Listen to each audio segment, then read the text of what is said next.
Your Excellencies, my colleagues, of course, have given me a speech to read.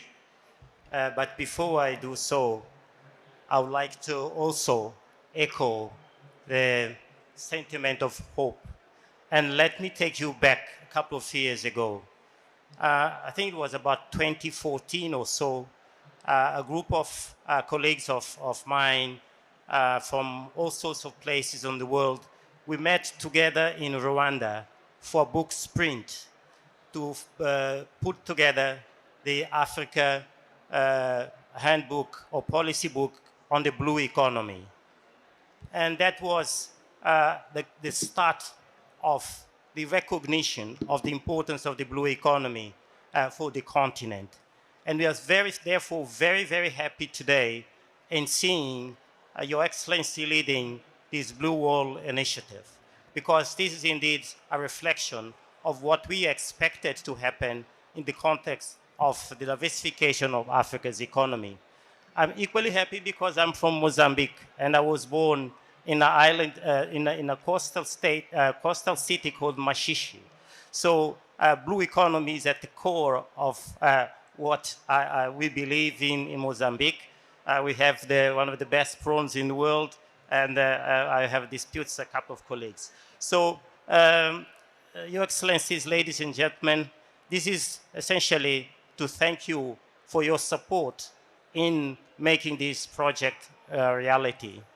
As Nigel said earlier, it's really about now moving from the demonstration of what is possible to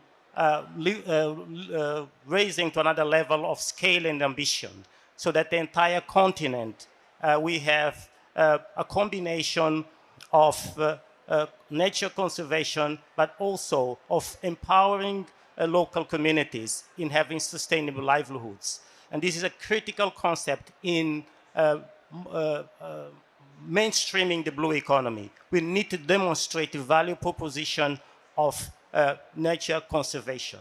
And this example of the blue economy is indeed an intersection of an effort to support nature conservation and realizing sustainable livelihoods in coastal communities. So the ultimate goal of this Great Blue Initiative is therefore to replicate the pilot initiative on other coasts of the continent. It is important that we promote this not only from a conservation perspective, but equally so from a much larger sustained development agenda. Scaling up impact requires expansion of these pilot studies to the countries covered by the Great Wall and provide member states, key stakeholders, with reliable, consolidated data to support sustainable investment in development related to SDG 14. So the earlier comments about the importance of having evidence-based policy decision-making and implementation is absolutely critical to the future moving forward. In addition, under the Great Wall and the Great Blue Wall, ECA has dedicated work to catalyze blue investment through the development of capacity building and training programs for member states to understand the market mechanism, credit rating, blue bond issuing frameworks, legal and regulatory legislative frameworks, project reporting requirements, and ESG standards. I think we need to create appetite for the blue economy, for blue economic projects. Earlier I was discussing also with Nigel how we can marry these initiatives, for example, with ESG factors, the Global Reporting Initiative, and how we can utilize the Dow Jones Sustainability Index to attract more and more interest to these kinds of investments. Our regional response to climate challenge is important. Here, I would like to underscore the role of the African Union Commission in making this indeed an Africa-wide and global initiative. Beyond its contribution to local economies in the form of sustainable blue entrepreneurship, the Blue Wall can contribute to conserving and restoring critical marine and coastal ecosystems through mobilization of impact investors for large-scale corridors and networks of projects. The Great Blue Wall does represent a sustainable pipeline of investments. Recognizing that increasing debt levels may be a barrier to this form of financing, a regional blue bond could also provide a means of refinancing portions of member countries' more expensive debt.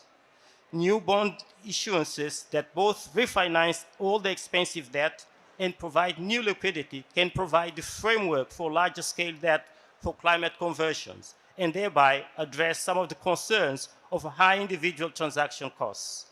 Scaling up existing projects from the national level to the East African regional level first and to the continental level afterwards represents a game changer. It provides a framework to channel investments into conservation and creation of livelihoods, as I indicated earlier.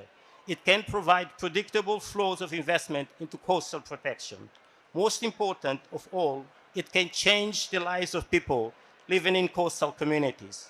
And this is the type of intervention that matters most, people-centered investments. Before concluding, I would like to present our sincere appreciation to the Government of the Republic of Seychelles for bringing us together for this event, as well as to all the other partners supporting this transformative intervention. Our thanks also goes to the IUCN for putting in place the building blocks. Thank you for your attention and your support for this initiative. Thank you very much.